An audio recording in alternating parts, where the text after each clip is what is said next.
All right, Hoda, I'm going to interrupt you there. We're going to take you now to Egyptian state television. They're just about to go to that statement by President Hosni Mubarak. Office in Heliopolis. In the name of Allah, the most gracious, most merciful. My fellow countrymen, the citizens, the children of Egypt, men and women, I address you today, to the youth of Egypt, stationed in Tahrir Square and nationwide. I address you all with a speech from the heart, a speech from father to his children, to his sons and daughters.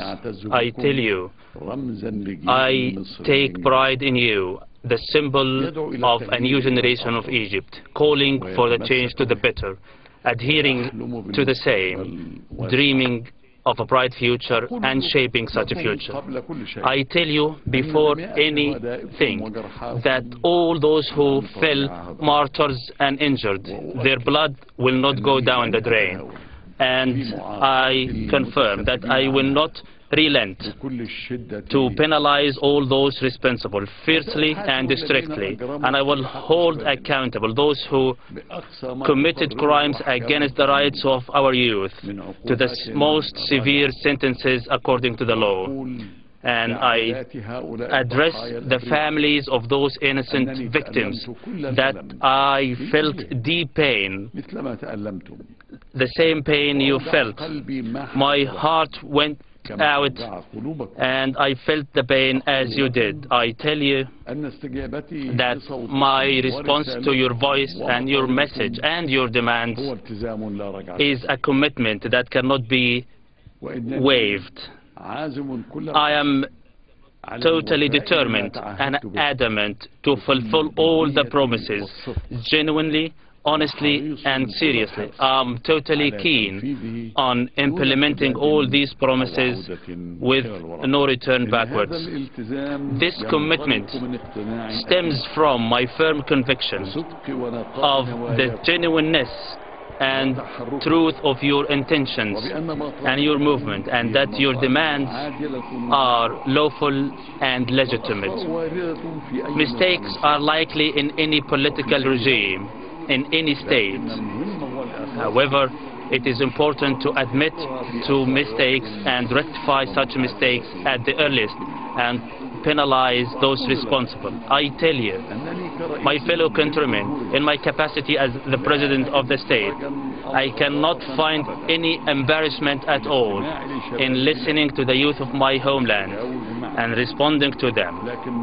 However, all embarrassment comes from, and the wrongdoing comes from, and I cannot and will not accept to be dictated orders from outside, no matter what the source is and no matter what the excuses or justifications are. My fellow countrymen, the youth of Egypt, my fellow citizens, I announced in very plain, unequivocal words that I will not run the coming presidential elections, satisfied with what I have offered to the nations for over 60 years in the time of war and peace. I announced that I will adhere to this position, and I also announced that I will similarly remain adamant to continue to shoulder my responsibility, protecting the Constitution, safeguarding the interests of the people until the authority and power is handed over to to be elected by the people in September coming in the fair and free elections, where all the guarantees for transparency and integrity will be secured. This is the oath I have taken before God and before the nation, and I will continue to keep this oath until we, with the people, rest assured.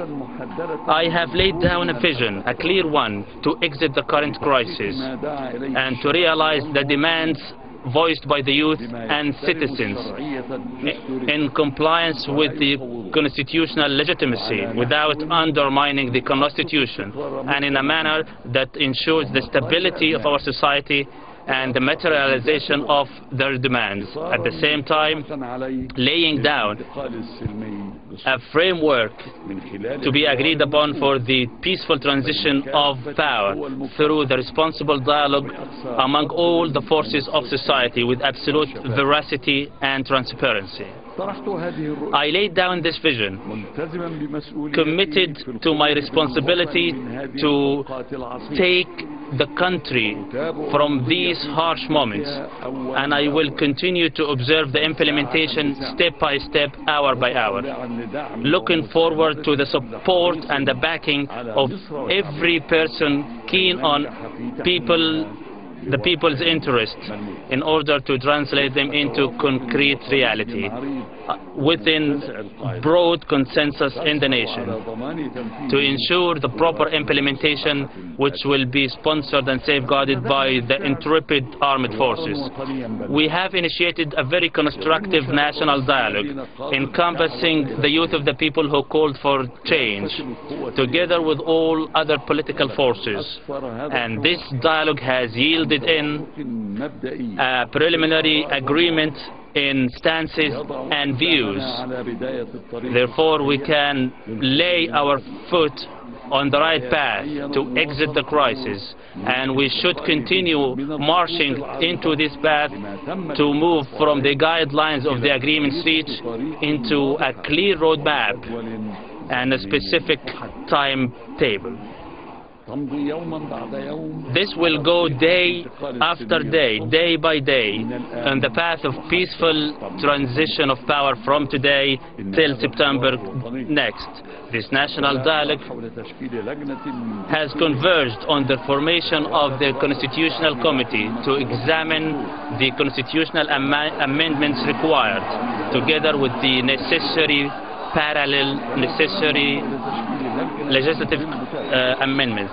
Also a steering committee to ensure the precise implementation of the promises I made before the people. I am keen on the formation of these two committees to be comprised of independent and transparent jurists, legal professionals and professionals, in addition to the victims that have fallen in the unfortunate tragic events which left deep pain in our hearts and shook the conscience of the people.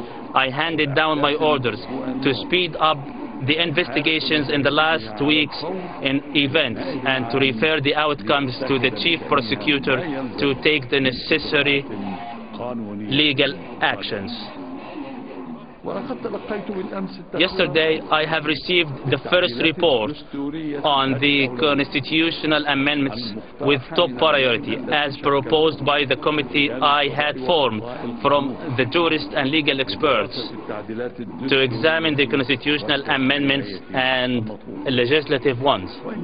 And I, in response to the report laid by the committee and their recommendations, and by virtue of the powers vested in the President of the State, as per Article 189 of the Constitution, I today proposed the amendments of 6 constitutional articles, Articles 76, 77, 88, 93 and 189, in addition to the annulment of Article 179 of the Constitution, confirming that I am prepared to propose at a later stage to amend the articles as per the recommendations of the Constitutional Committee as required.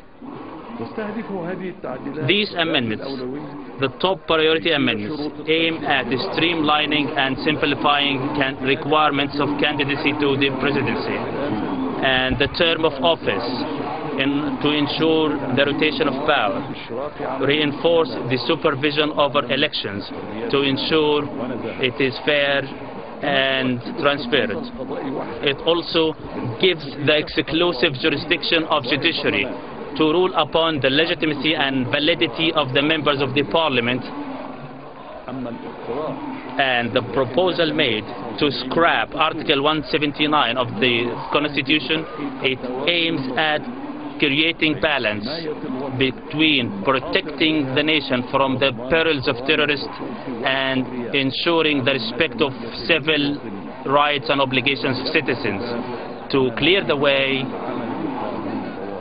for scrapping the emergency law once stability and security are restored and suitable circumstances are available to lift the emergency law.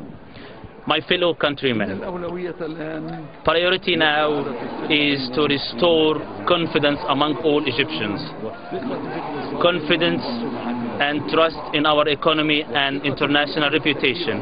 Confidence in that the change and transformation we started can never be reversed.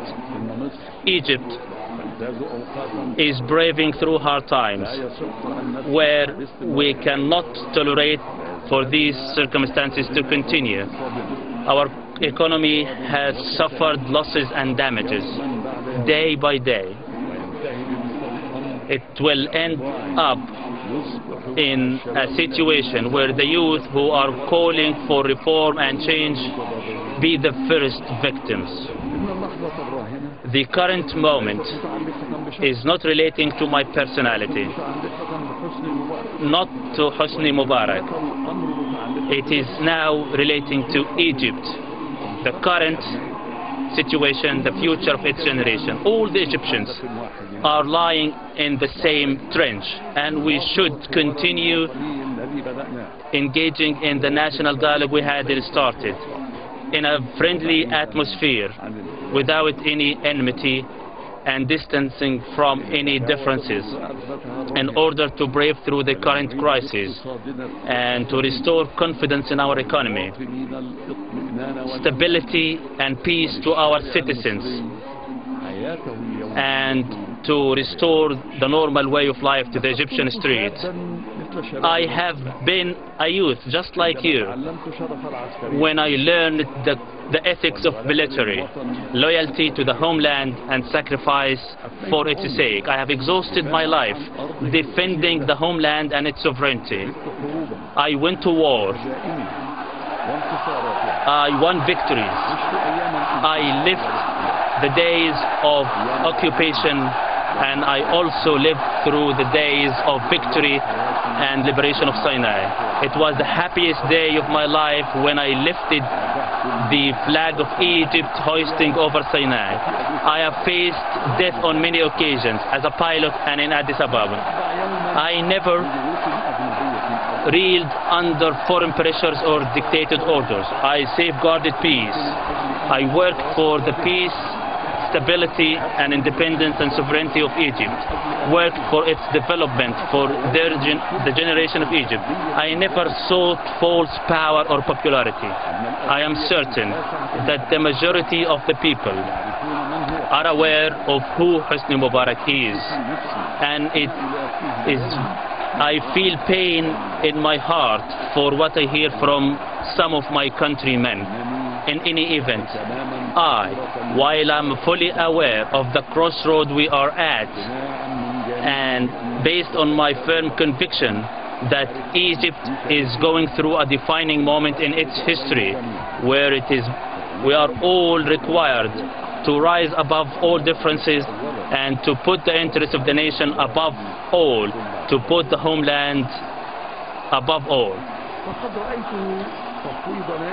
I have seen that it is required to delegate the powers of and authorities of the President to the Vice President as per the Constitution. I am fully aware that Egypt will exit this exit.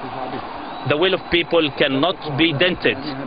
Egypt will be back on its feet in absolute by the genuineness and truth of its people. We will not allow others to gloat over us. We will prove, we the Egyptians, our ability to materialize the demands of people by the civilized, conscious dialogue. We will prove that we are not satellite state followers to others, being dictated orders from others. We shape our own decisions according to the pulse and demands of the people. We will prove all this by the spirit and resolve of the Egyptians, the unity of this people, and our adherence to the pride and dignity of Egypt and its unique eternal identity.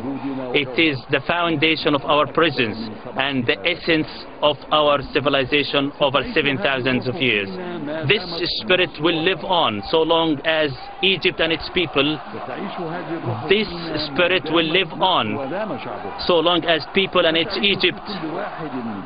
This spirit will live within each one of us, farmer, intellectual, the educated, the elderly, the youth, the children, Muslims and Christians. It will live on in the minds and conscience of us and those who are yet to be born. I say again, I have lived for this nation, safeguarded my responsibility and trust. Egypt will live on above all persons and above all. Egypt will remain until I hand over the trust and the banner. It is the means and the end. It is the responsibility and the duty. The beginning of my life and the end of it. It is the homeland of birth and death. It will remain a dear beloved homeland. I will not separate from the soil until I am buried underneath. You will remain honest, proud people, standing with your heads held high in dignity and pride. May God save Egypt, a peaceful country, and may God safeguard its people and guide them to the rightful path. And may peace be upon you all.